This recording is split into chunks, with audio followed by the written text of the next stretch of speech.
Assalamualaikum warahmatullahi wabarakatuh. Selamat datang di channel EDH Story. Cerita kali ini terinspirasi dari kisah nyata. Namun, untuk menjaga privasi semua pihak, nama tempat dan karakter telah kami ubah. Jika terdapat kesamaan dengan kejadian atau tokoh tertentu, hal tersebut hanyalah kebetulan semata. Pastikan Anda menonton cerita ini sampai selesai agar tidak terjadi kesalahpahaman. Sebelum cerita dimulai, saya mohon keikhlasan Anda untuk memberikan like dan subscribe pada channel ini. Semoga Anda selalu diberi kesehatan, kebahagiaan, dan kelancaran rezeki. Mari kita mulai kisahnya. Megawati duduk termenung di kursi pesawat, menatap awan di luar jendela. Di balik senyum kecilnya, tersimpan rasa haru dan rindu yang membuncah, rindu pada keluarga, suasana rumah, dan aroma tanah kelahiran. Korea telah memberinya panggung megah, tetapi hati kecilnya selalu tertambat pada Indonesia. Selama bertahun-tahun ia menjadi andalan tim voli Korea, dielulukan fans, dan dijadikan ikon di negeri orang. Namun, lelahnya jiwa tak bisa dibayar dengan tepuk tangan asing. Ia ingin pulang, bukan sebagai bintang, tapi sebagai anak bangsa yang rindu akan pelukan tanah airnya. Dengan koper penuh kenangan dan dada yang sesak oleh harapan, Megawati menatap layar monitor pesawat yang menunjukkan satu kata penuh makna, Arriving in Jakarta. Di sanalah segalanya akan bermula kembali. Langit Jakarta menyambut dengan mendung tipis ketika roda pesawat menyentuh landasan Soekarno-Hatta. Megawati melangkah keluar dengan senyum lega, mencoba merasakan hangatnya udara yang akrab. Tapi tak ada karpet merah. Tak ada poster ucapan selamat datang, hanya hiruk-pikuk bandara seperti biasa. Ia menoleh ke kanan dan kiri, mencari wajah-wajah yang dikenalnya atau setidaknya perwakilan dari tanah air yang dulu membanggakannya.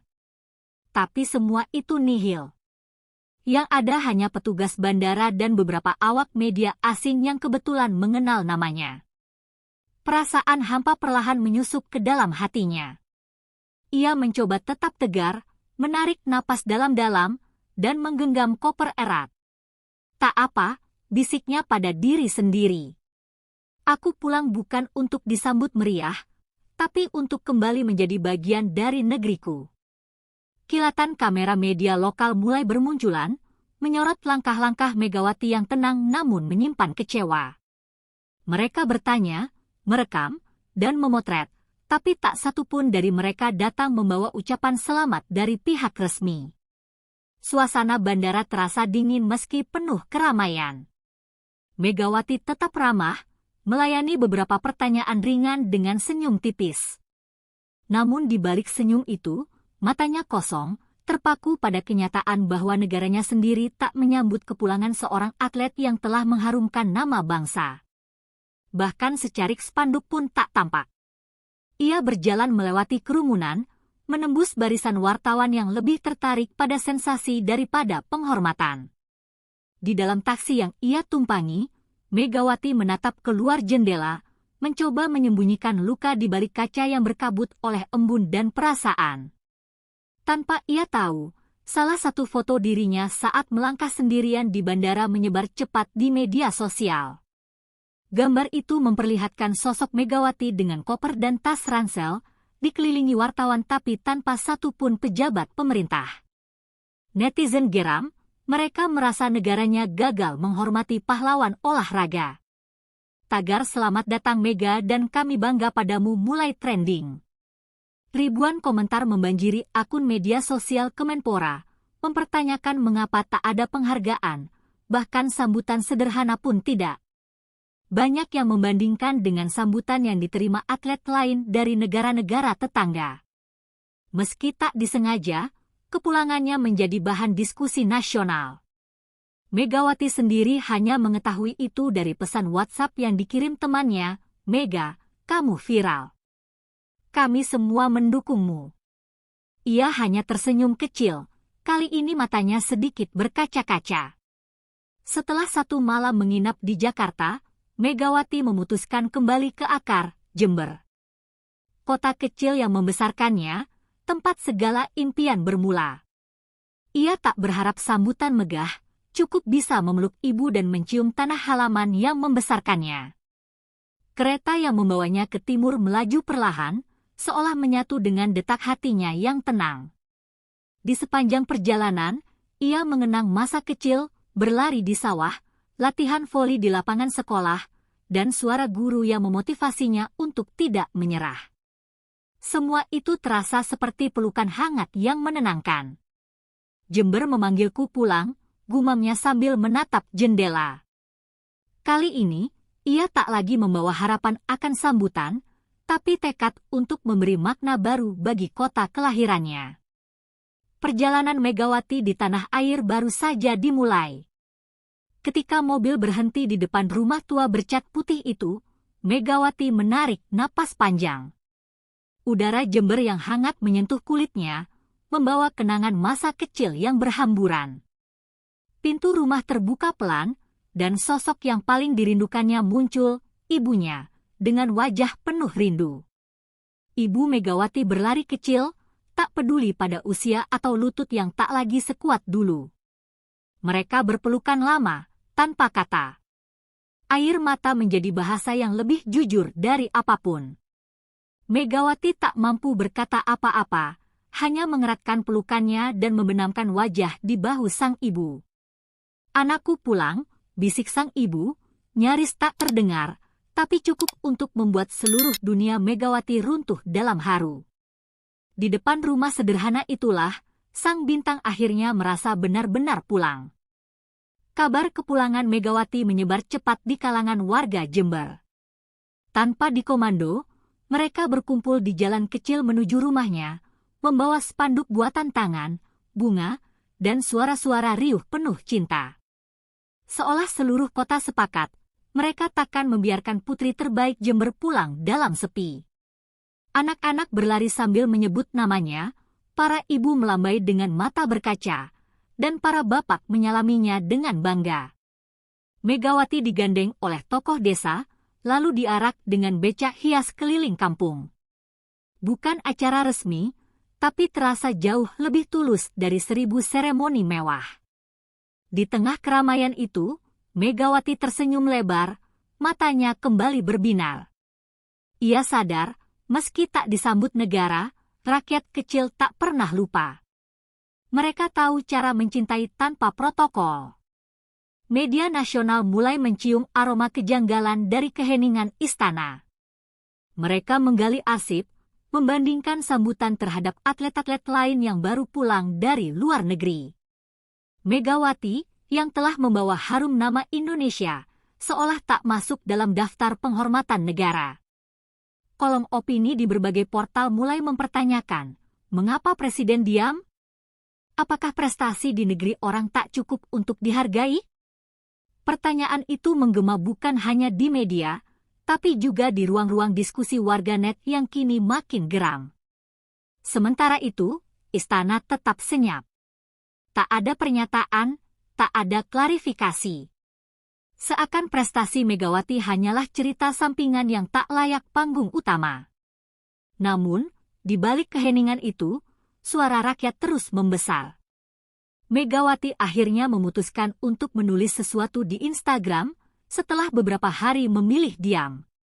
Ia mengunggah foto masa kecilnya saat bermain voli di lapangan tanah, dengan caption panjang namun tenang. Tak ada nada marah, hanya kejujuran dan sedikit kecewa yang terselip halus. "Aku tak berharap dipuja," tulisnya, "hanya ingin tahu apakah negeri ini masih peduli pada perjuangan anak-anaknya yang bertarung di luar batas peta." Ribuan komentar mengalir, banyak yang mendukung, sebagian bahkan meminta maaf atas nama negara. Unggahan itu viral, dibagikan ulang oleh banyak tokoh publik.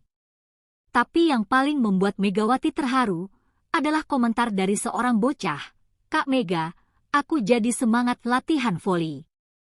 Suatu hari nanti, aku juga mau pulang kayak kakak." Wartawan lokal dari radio dan media Jember datang dengan peralatan seadanya. Mereka duduk di tikar pandan, di teras rumah Megawati yang sederhana.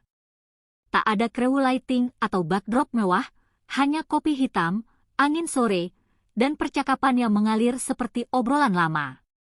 "Mbak Mega, apa yang paling bikin rindu saat di Korea?" tanya salah satu wartawan muda sambil mencatat. Megawati tertawa kecil, sambal buatan ibu. Dan suara azan subuh dari masjid sebelah rumah. Jawaban itu mencairkan suasana, membuat semua orang merasa lebih dekat. Di ujung wawancara, Megawati menatap kamera dengan tatapan teduh. "Aku bukan siapa-siapa tanpa dukungan kalian semua. Kemenangan itu terasa ringan kalau dibagi. Terima kasih, Jember telah membuatku merasa pulang." Di kamar kecilnya yang bernuansa biru pucat, Megawati membuka koper lamanya.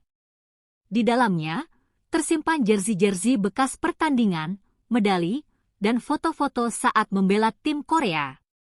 Matanya menatap satu persatu kenangan itu, kilau yang dulu hanya ia dan pelatihnya yang tahu betapa berat diraih. Ia teringat bagaimana ia harus beradaptasi dengan bahasa asing, cuaca ekstrim, dan jadwal latihan yang padat.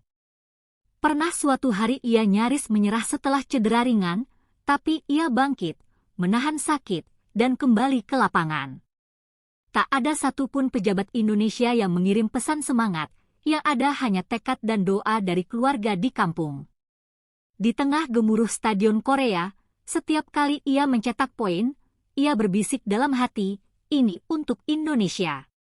Tapi ironisnya, negeri yang ia banggakan, kini seperti lupa siapa dirinya.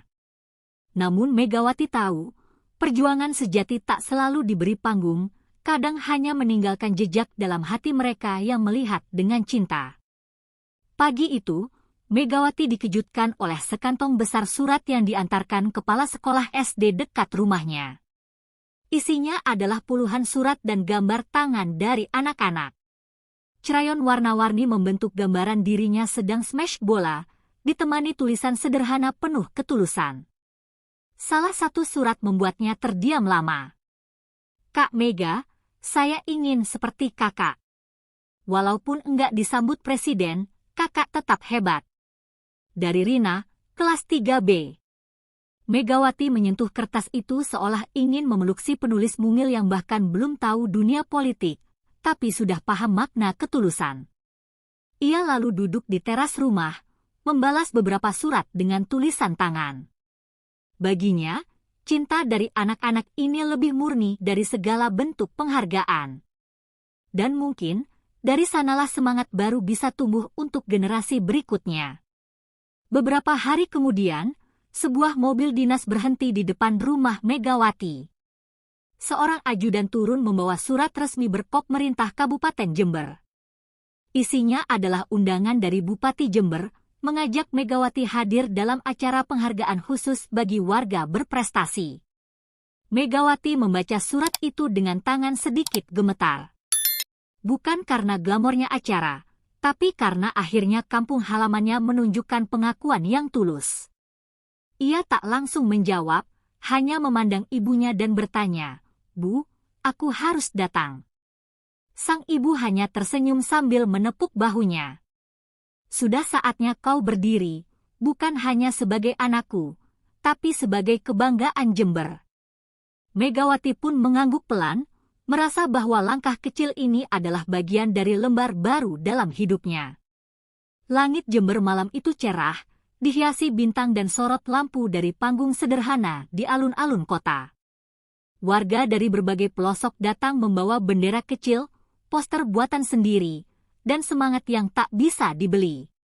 Musik lokal mengalun, menyambut Megawati yang duduk di deretan kursi kehormatan. Ketika namanya dipanggil naik ke atas panggung, sorak-sorai membahana. Tak ada karpet merah, tapi ada derai air mata dan tepuk tangan tulus dari rakyat. Sang bupati menyerahkan piagam dan sebuah ukiran tangan dari perajin lokal, simbol apresiasi yang berasal dari hati. Megawati berdiri di depan mikrofon. "Saya berdiri di sini bukan sebagai selebriti, tapi sebagai anak Jember yang tak pernah lupa asal-usulnya." Suaranya tenang namun menggetarkan. Malam itu, ia tak hanya dihormati, ia dimaknai. Di sebuah sesi tanya-jawab dengan wartawan lokal, seseorang bertanya, "Kenapa selalu nomor 8, Mbak?" Megawati tersenyum, lalu menatap jauh sejenak. "Itu angka yang diberikan pelatih SMP-ku dulu." Katanya, angka 8 tak pernah putus. Seperti semangat. Ia mengenang hari-hari awal saat latihan voli di lapangan sekolah. Saat itu ia hampir tak terpilih masuk tim karena dianggap kurang tinggi. Tapi pelatihnya bersikukuh, memberinya nomor 8, dan berkata, "Nomor ini bukan karena rankingmu, tapi karena aku yakin kau tak akan berhenti." Sejak itu, nomor 8 selalu ia kenakan, di setiap pertandingan, di setiap negara. Bukan soal angka, tapi soal kenangan dan makna. Dan hari ini, ia tahu, semangat itu masih hidup di tubuhnya dan di hati orang-orang yang percaya padanya. Setelah malam apresiasi yang mengharukan, Megawati merasa terpanggil untuk melakukan lebih. Ia mulai menerima undangan dari berbagai sekolah di Jember, tak sekadar sebagai tamu, tapi sebagai kakak yang ingin berbagi semangat. Setiap kali ia berdiri di depan anak-anak sekolah dasar hingga SMA, ia menceritakan kisah jatuh bangunnya dengan jujur. Ia tak menyembunyikan betapa sulitnya hidup sendiri di negeri asing, menghadapi tekanan mental, dan kadang rasa tak dianggap oleh negerinya sendiri. Tapi ia selalu menutup ceritanya dengan kalimat yang sama, "Kalau kalian cinta Indonesia, buktikan dengan prestasi, bukan marah-marah." Di setiap sekolah yang ia datangi, senyum anak-anak adalah hadiah terindah. Ia tahu, mungkin 1-2 dari mereka akan benar-benar jadi atlet, tapi jauh lebih penting, mereka belajar bermimpi setinggi langit, walau berasal dari kampung kecil seperti Jember. Suatu siang, saat Megawati duduk di warung langganannya, seorang wanita muda menghampiri dengan senyum lebar. "Mega, masih ingat aku, Rani?" Suara itu membuatnya menoleh cepat. Rani, sahabat masa kecil yang dulu sering main layangan dan bantu isi botol air saat latihan voli. Mereka langsung larut dalam obrolan nostalgia. Rani kini jadi guru TK di desa sebelah. Meski jalur hidup mereka berbeda, semangat yang sama menyatukan mereka kembali, cinta pada kampung halaman dan generasi muda. Rani bahkan menunjukkan foto-foto lama mereka saat ikut lomba voli antar RT dulu. Pertemuan itu menyegarkan hati Megawati. Ia merasa kembali punya akar, bukan hanya sebagai atlet, tapi sebagai anak desa yang tumbuh bersama orang-orang hebat dalam kesederhanaan. Dan kadang, kekuatan terbesar datang dari mereka yang telah melihat kita sejak belum jadi siapa-siapa. Suatu sore, Megawati berjalan melewati lapangan tanah merah tempat ia pertama kali belajar voli. Beberapa anak sedang bermain dengan bola plastik, net seadanya digantung di antara 2 bambu. Spontan, ia melepas sandal dan menghampiri mereka. "Boleh kakak ikut?" Anak-anak itu terbelalak. "Kak Mega," seru salah satu. Megawati hanya tersenyum, lalu ikut bergabung di tengah mereka. Tak peduli debu beterbangan atau keringat membasahi kaus, ia tertawa, memberi arahan, bahkan memuji setiap smash kecil yang berhasil dilakukan anak-anak itu. Sore itu, bukan Megawati sang bintang yang turun ke lapangan, tapi Megawati si gadis desa yang tak pernah lupa asalnya. Dan di mata anak-anak itu, mungkin untuk pertama kalinya, mereka merasa lapangan kecil mereka adalah bagian dari dunia yang lebih besar.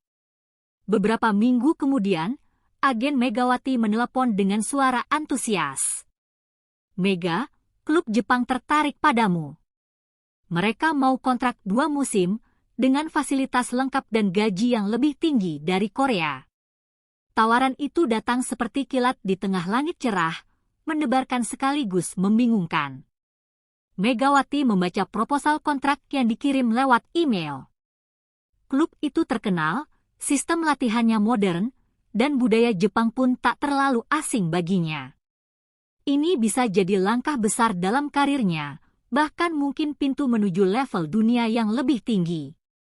Namun di tengah kegembiraan itu, Megawati merasakan sesuatu mengganjal. Ia memandangi kampung halamannya, anak-anak yang baru saja dilatih, dan surat-surat dari sekolah. Tawaran itu menggiurkan, tapi hatinya belum tentu sepakat. Malam itu, Megawati duduk sendirian di beranda rumah, menatap langit Jember yang tenang. Ia dihadapkan pada dua pilihan besar, kembali merantau, meraih prestasi lebih tinggi, atau tetap tinggal dan membangun pondasi untuk generasi berikutnya. Hatinya terbelah. Ia berbicara dengan ibunya, dengan Rani, bahkan dengan pelatih SMP-nya yang dulu memberinya jersey nomor 8. Masing-masing memberi sudut pandang berbeda, semua bijak, tapi tak memberi jawaban pasti. Keputusan tetap di tangannya. Akhirnya, Megawati menulis 2 daftar di kertas, mimpi dan makna. Dan di bawah keduanya, ia menulis, apa yang lebih membuatku hidup. Malam itu ia belum mengambil keputusan, tapi ia tahu, apapun pilihannya nanti, ia akan melangkah bukan untuk dirinya sendiri, melainkan untuk mereka yang percaya padanya sejak awal. Berawal dari sekelompok pemuda di Jember, lahirlah sebuah komunitas bernama Megawati Jember.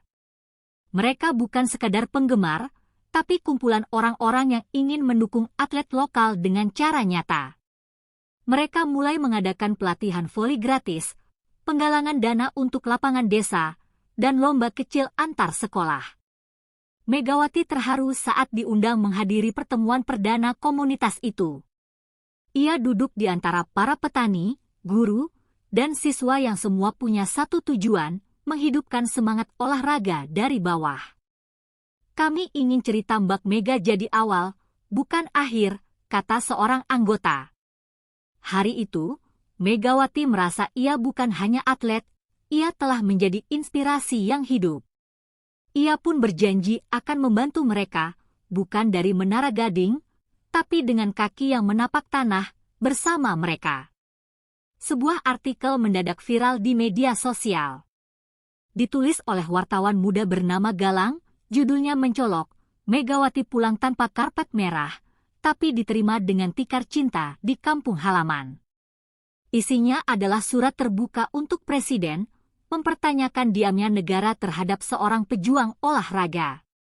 Dalam surat itu, Galang tak menuntut hadiah atau upacara, hanya meminta satu hal, penghormatan yang layak bagi mereka yang telah membawa nama Indonesia ke pentas dunia. Kita terlalu sibuk menyambut pahlawan yang kita bentuk, tapi lupa mereka yang membentuk dirinya sendiri, tulisnya. Surat itu menyebar cepat, dibagikan jutaan kali. Megawati membacanya dalam diam, lalu menatap jendela dengan pandangan dalam. Ia tak marah. Ia hanya berharap suara rakyat akan didengar, bukan untuk dirinya, tapi untuk masa depan atlet lain yang akan berjalan di jalur yang sama. Dalam sebuah forum olahraga nasional di Surabaya, Megawati diundang sebagai pembicara tamu. Di depan ratusan atlet, pelatih, dan pejabat olahraga, ia berdiri dengan tenang. Mikrofon di tangannya terasa ringan, tapi kata-katanya berat dan bermakna. Ia tak berbicara tentang medalinya, gajinya di Korea, atau kontrak dari Jepang. Ia bercerita tentang peluh di lapangan tanah, tentang surat dari anak SD, dan tentang harapannya agar negeri ini lebih menghormati perjuangan, bukan sekadar prestasi. Kalau negeri ini ingin punya pahlawan olahraga, hargai mereka saat mereka masih berjuang, bukan setelah mereka pensiun atau viral, ucapnya. Ruangan hening, lalu bergemuruh oleh tepuk tangan. Hari itu, Megawati bukan hanya menyentuh hati, ia mengetuk kesadaran. Beberapa hari setelah forum, Megawati menerima paket dari Korea. Sebuah plakat elegan bertuliskan, For Inspiring Courage and Determination, Korean Felix Honors Megawati Pertiwi. Dunia luar mengenangnya bukan hanya sebagai atlet asing, tapi sebagai ikon semangat. Berita tentang penghargaan itu diberitakan luas di media internasional. Klub Korea dan Jepang memberi ucapan selamat terbuka. Di Jepang, Fans bahkan membuat mural dirinya di sebuah dinding latihan klub. Dunia melihat, dunia mengakui. Di Indonesia, berita itu juga muncul, tapi seperti bias, tanpa euforia, hanya potongan-potongan kecil di berita olahraga. Megawati tak kecewa, hanya tersenyum. Kadang, butuh waktu bagi rumah sendiri untuk menyadari bahwa tamu mereka adalah bagian keluarga. Tanpa pengumuman, tanpa rombongan wartawan, sebuah mobil hitam berhenti di depan rumah Megawati. Dari dalamnya, turun seorang pria dengan kemeja putih, senyum ramah di wajahnya.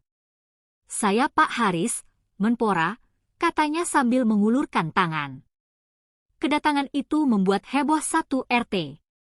Tapi sang menteri bersikap sederhana. Ia duduk di ruang tamu yang sama seperti wartawan lokal dulu. "Saya datang bukan sebagai pejabat, tapi sebagai rakyat yang terlambat menyapa," ucapnya jujur. Mereka berbicara lama, membahas soal sistem pembinaan atlet, tentang impian Megawati membuat akademi voli di Jember, dan tentang harapan agar kisah seperti ini tak terulang lagi. Saat berpamitan, Menpora berkata, "Kadang negara datang telat. Tapi lebih baik terlambat daripada tak pernah datang sama sekali." Nama Megawati kembali menggema saat ia diundang menghadiri acara besar peringatan Hari Olahraga Nasional. Acara megah itu dipenuhi tokoh olahraga, selebritas, dan pejabat tinggi. Ia duduk di barisan depan, dengan kamera menyorot dan penonton memberi tepuk tangan hangat saat namanya disebut. Namun, satu kursi kosong mencolok di panggung utama, kursi yang seharusnya diisi oleh Presiden Republik Indonesia. Dalam hati, Megawati menghela napas. Ia tidak mengharapkan lebih, tapi diamnya pemimpin negeri saat seluruh mata dunia menyorotnya terasa seperti kesunyian yang disengaja. Meski begitu, ia tampil dengan tenang. Ketika dipanggil untuk menerima penghargaan, ia melangkah mantap dan membungkuk penuh hormat. Ia tidak datang untuk dihormati, tapi untuk menjadi contoh bahwa penghargaan tertinggi adalah tetap berjalan, meski negara belum sepenuhnya menoleh. Meski pernah dikecewakan, cinta Megawati pada Indonesia tak pernah pudar. Ia sering berkata di hadapan anak-anak, "Bukan negara yang menjadikan kita cinta tanah air. Tapi tanah ini, bahasa ini, rakyatnya, itulah yang membuatku tak akan pernah pergi sepenuhnya." Tawaran dari luar negeri terus berdatangan. Bukan hanya klub, tapi juga sponsor dan duta merek yang ingin melekatkan citra mereka dengan nama Megawati. Namun ia selektif, hanya menerima yang sejalan dengan visinya membangun olahraga Indonesia dari akar. Kesetiaannya bukan karena bayaran, tapi karena keyakinan. Ia tahu, negeri ini butuh orang-orang yang tak hanya pergi saat dihargai, tapi tetap tinggal saat dilupakan. Loyalitas Megawati adalah jenis yang tak bisa dibeli, dan justru itu yang membuatnya bernilai. Program pelatihan anak-anak yang Megawati dirikan mulai menuai hasil. Lapangan-lapangan sederhana mulai ramai setiap sore, bukan dengan suara motor, tapi suara sepatu dan bola memantul. Anak-anak belajar teknik dasar, tapi juga nilai-nilai, disiplin, kerjasama, dan percaya diri. Video kegiatan itu viral. Media menyorot bagaimana satu figur bisa menghidupkan gairah olahraga di desa-desa, tanpa subsidi besar atau proyek megah. Beberapa atlet muda mulai muncul, bahkan dilirik oleh klub-klub lokal. Megawati tak mencari sorotan. Ia hanya ingin menciptakan sistem yang bisa hidup tanpa dirinya suatu hari nanti. "Aku bukan ingin dikenang," katanya pada salah satu relawan. "Aku ingin anak-anak di sini percaya bahwa mereka bisa lebih dari yang mereka bayangkan." Undangan resmi dari Istana Negara akhirnya datang. Presiden ingin bertemu langsung dalam pertemuan tertutup yang disiapkan khusus untuk Megawati. Kabar itu langsung menyebar ke publik, membuat banyak orang berspekulasi dan bersorak. Namun, Megawati memberi jawaban yang mengejutkan. Ia menulis surat terbuka, ditujukan kepada Presiden. Isinya lembut, tapi penuh makna. Saya berterima kasih atas undangan ini, tapi izinkan saya memilih untuk tetap di Jember, di tengah anak-anak yang sedang berjuang bermimpi. Ia tak menolak karena marah. Ia hanya ingin memberi pesan bahwa kehadiran negara mestinya lebih dari sekadar formalitas. Ia ingin perubahan sistemik, bukan seremoni satu hari. Dan dengan itu, ia memilih tetap berdiri di lapangan tanah, di antara suara tawa anak-anak. Megawati kini dikenal dengan berbagai julukan, bintang voli, putri Korea, ikon nasional. Tapi di Jember, ia hanya dipanggil Mbak Yu Mega. Ia tetap berbelanja di pasar, tetap mengajari passing bola, dan masih duduk lesehan di warung soto langganan. Pembangunan akademi olahraga yang ia gagas mulai berjalan. Ia melibatkan pelatih-pelatih lokal, memberi beasiswa untuk anak-anak kurang mampu, dan menjadikan olahraga sebagai alat perubahan sosial. Ia tak mengejar panggung dunia lagi, tapi membangun panggung kecil di mana semua bisa naik dan bersinar. Megawati Hangestri tak mengubah dunia dengan slogan, tapi dengan langkah nyata. Ia tak datang dari pusat kekuasaan, tapi dari selatan yang sunyi, membawa cahaya untuk banyak hati yang nyaris padam. Dan di sanalah ia jadi pahlawan. Bukan karena disanjung negara, tapi karena dicintai rakyatnya.